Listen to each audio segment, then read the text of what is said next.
And so everybody knows the cart and checkout pages, and we've done the cart page before, and we'll link to that, but they're critical for the conversion process. And for the most part, they're pretty much standard. Like there's really no need to invent the wheel here, because for most people that you can't even really do much adjustment depending on the platform that you're on. So typically they can even be pretty locked down. So the result of that is that ends up meaning that a lot of businesses don't really even think about it. And if we leave it to that extreme, we're not leveraging one of the highest leveraged points of the e-commerce experience at all. And so like, here's the deal with regards to the cart and specifically the checkout, which is what this video and this post is about. You have to be smart in how you make changes. You have to make small changes, but the truth is small changes that are made here can create small conversion rate increases. And those small increases can have really big impacts on revenue depending on how much revenue is flowing through your store. So it's a very highly leveraged point.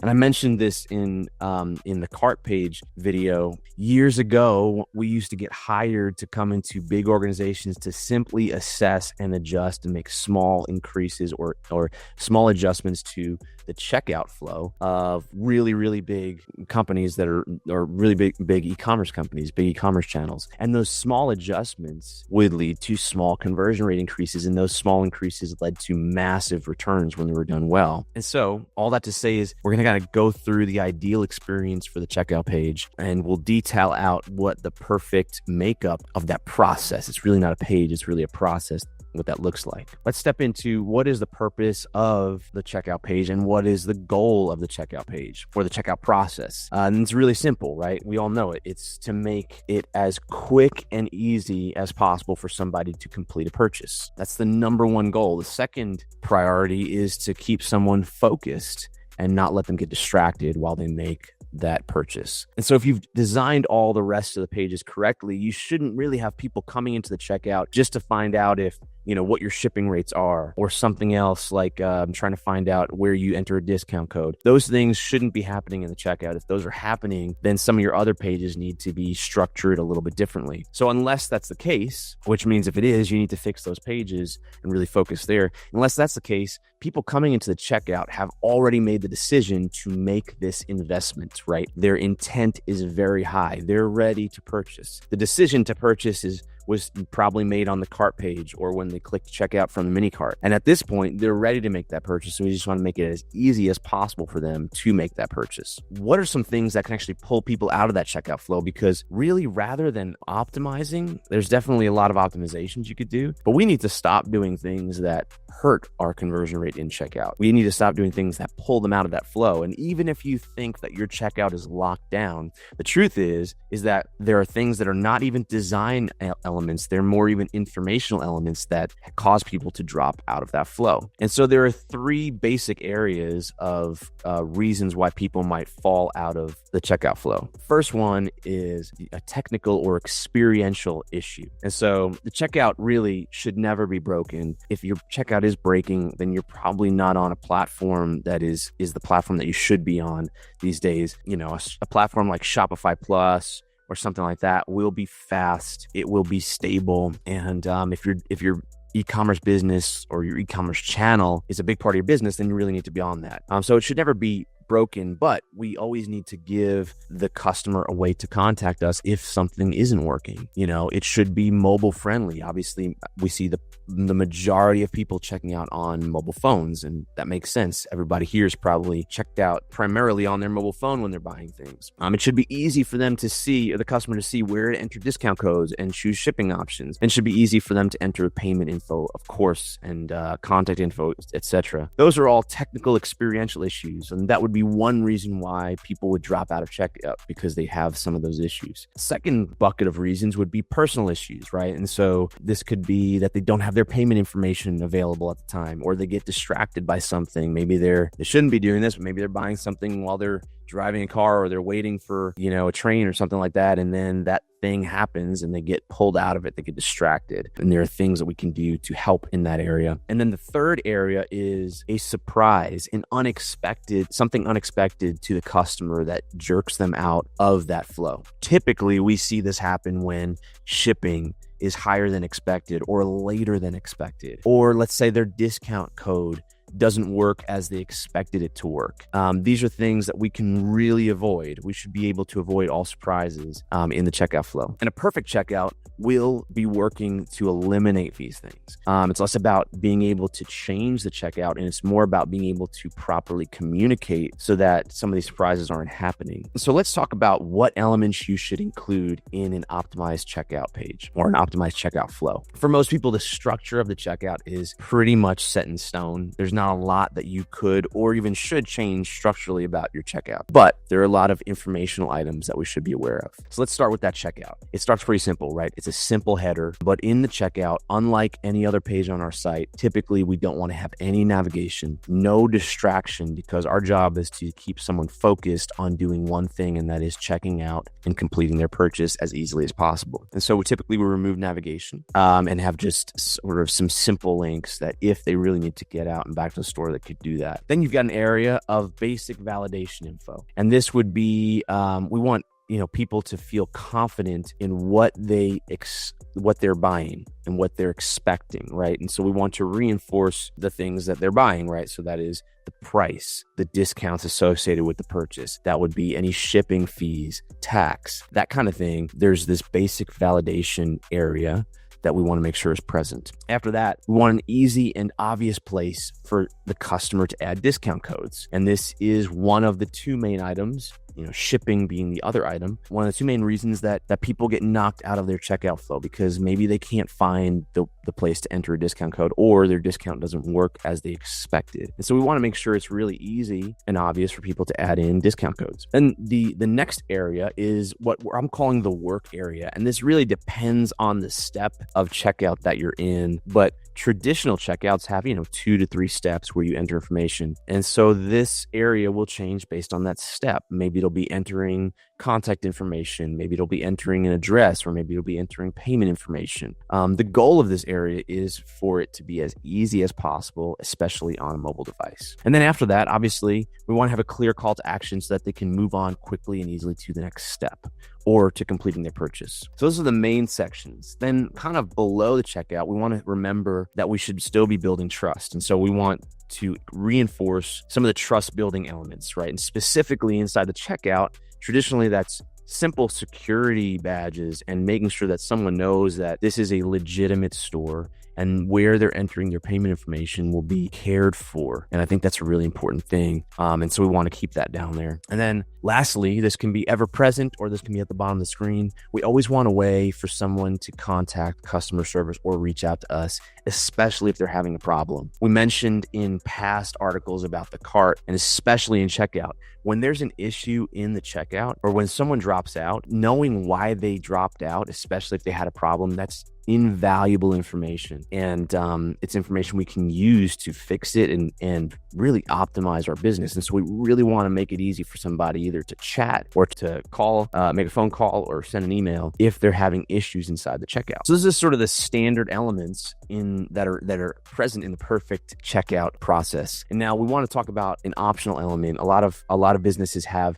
a create account feature, and it's really important to think about this intentionally. Unless your business or the program that you're selling requires someone to create an account, it's kind of generally, it's our opinion that you should not require someone to create an account just to check out. It actually lowers your conversion rate. And especially if you put that wall in front of someone before they can check out, it can really harm your conversion rates. And so ideally, if you do need to allow someone to create an account, allow them to create an account alongside the checkout. They're entering all that information already. And so if your shopping cart or your e-commerce platform allows it, allow them just to set a password and then move on. And so that's kind of that create account feature. Now, really quickly, let's talk about some areas of opportunity in the checkout. And these are like above the standard elements in the checkout. And these are areas that you should definitely be careful with, and you should test them before implementing them, because we don't want to create more distraction. We don't want to create more potential technology bugs. We don't want to create more complications. Those things would violate the purpose of the checkout. But there are a lot of opportunities inside of the checkout in order to really increase your conversion rate and also potentially increase your average order value. And so let's talk through some of them. One area are just various payment options. And so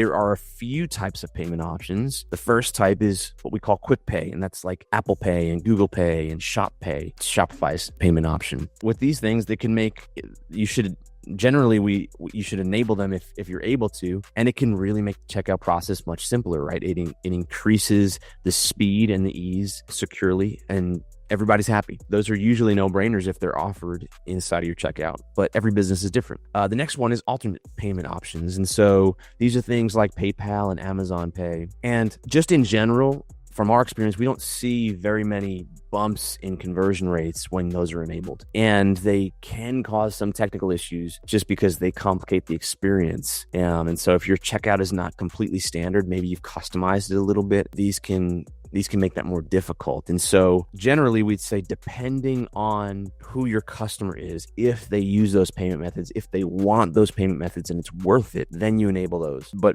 for the most part, you might want to consider not enabling those alternative payment methods because they just complicate things. And then you have post-pay options. And these are things like Afterpay or Sezzle. They've been apps for a long time, and now they're becoming integrated into platforms like Shopify.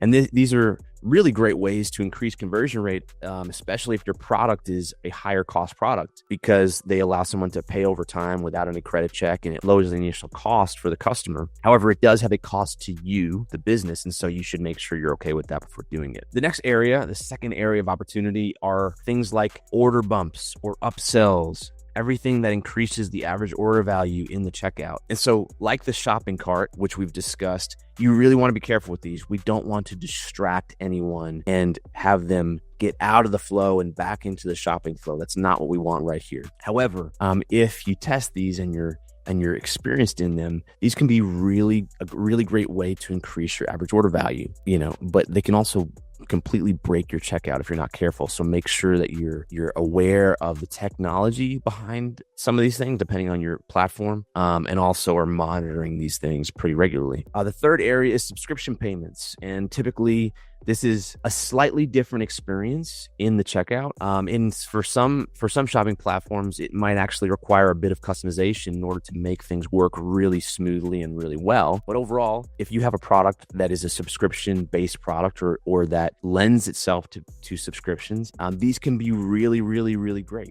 Really great for your business, but you have to make sure that the experience is really good. The fourth area is our post-purchase upsells. And these are really interesting and exciting areas. And you can really you could really increase your average order value through post-purchase upsells. These are offers that are presented to the customer after they complete the checkout, but before the thank you page is displayed. And these can be really great if you know what you're doing, but you've got to be really careful because they can create issues, customer service issues. People may purchase things accidentally, and they can also hurt your brand if you overdo these because they tend to be annoying if they're done in an annoying way. And so you should test these and understand what's happening underneath the hood of these before implementing them. And then the next thing is the thank you page. Now, just because the purchase is done by the time the customer ends up at the thank you page does not mean you should stop and not consider that thank you page. This page is actually the first impression that a true customer, a paying customer, gets. So you should make sure it looks good, that it's on brand, that it's accurate. That impression is really important. I've seen thank you pages where things are spelled wrong or they're broken or and these create poor impressions for someone who just bought your product. And then you can even use these pages to help this customer get on their way to success with your product. We talk a lot about creating fans. This is a great place to start doing that. We've discussed a lot about how to use the experience between purchase and when it arrives at the customer's door, that shipping area. And that starts with this thank you page and all of the communication that happens after the thank you page. So there's a big opportunity there.